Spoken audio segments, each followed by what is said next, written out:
The author, Hafidhahullah, he says that the person who wears their sleeping clothing for salah, their sleeping clothes for salah, so the pajamas, or whatever garment you wear that you use to sleep with, that same garment is used when to pray salah as well.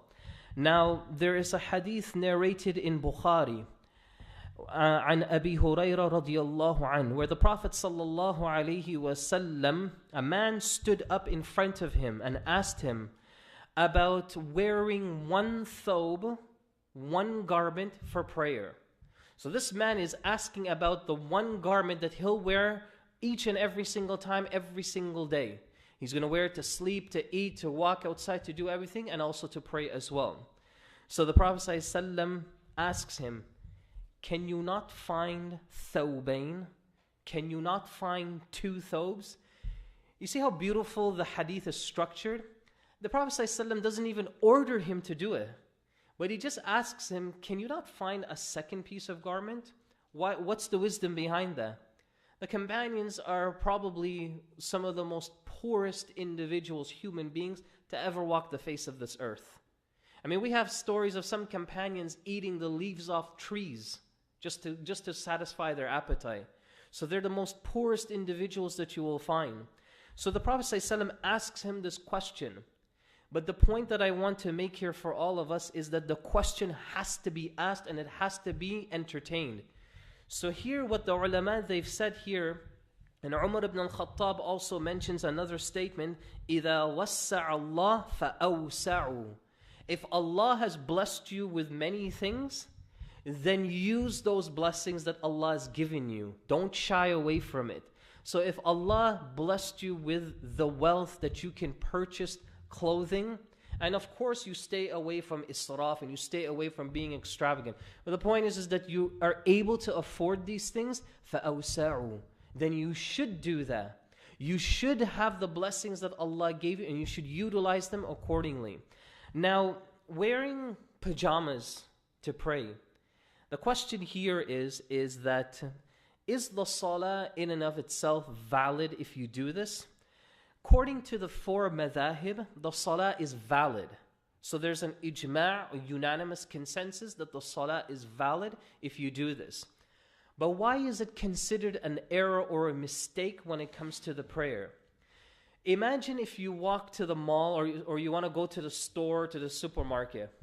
Are you going to wear your pajamas to go to the grocery store or go to the mall? Most of the times you wouldn't do that. So imagine if you give the mall or the souk its right and you beautify yourself to an extent where people are not going to single you out, point at you, or you're not going to stand out. Who has more right for that than anything else? Of course it's Allah Azza wa Jal. So doesn't He deserve more of a right that you beautify yourself in front of Him? And imagine that these same individuals will make more effort to beautify themselves when they go out to a mall, go out to a store, go out to families' home and things like this. So here the point the author would like to emphasize is exactly that. Just think about your priorities. You always, brothers and sisters, want to look good, especially when it comes time to prayer. Because how you dress affects the way and your focus on how you pray. Let me give you an example. Those of you who've tried this, you know exactly what I'm talking about. Imagine if you pray a prayer and you're just wearing a simple shirt and a pants. And imagine the next day you pray that same prayer, but you're wearing your white thobe. It's all ironed out.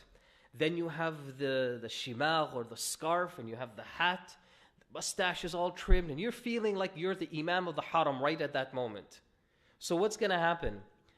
Clothing has an effect on the prayer. That's why it's so important that you understand and you concentrate on what you wear in salah. If a person is sloppy with what they wear in prayer, then their prayer is going to reflect that sloppiness in it as well.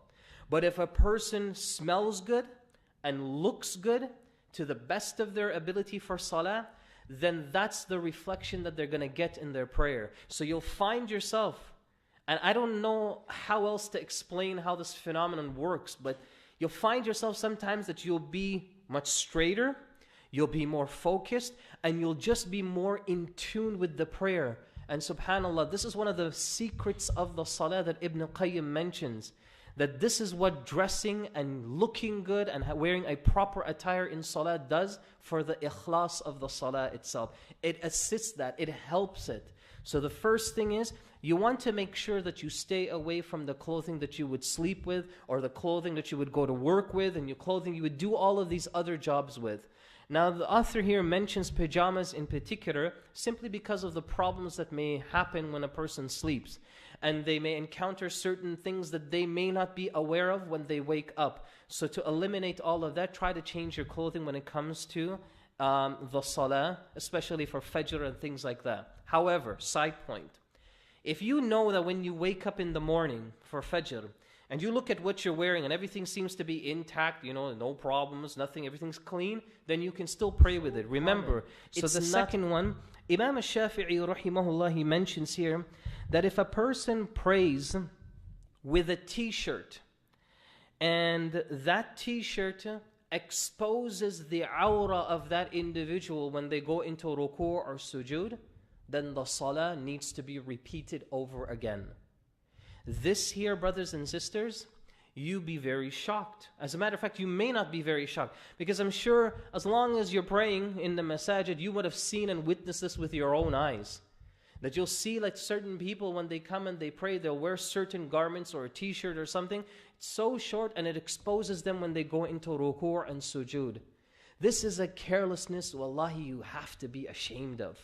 You have to be ashamed of something like this, because you're standing amamu Rabbul Alameen. You're standing in front of Allah Azza wa Jal. And here you are.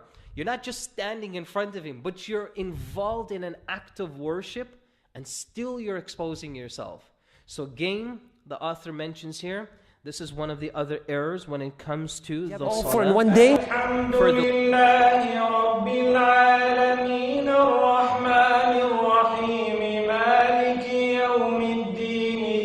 إياك نعبد وإياك نستعين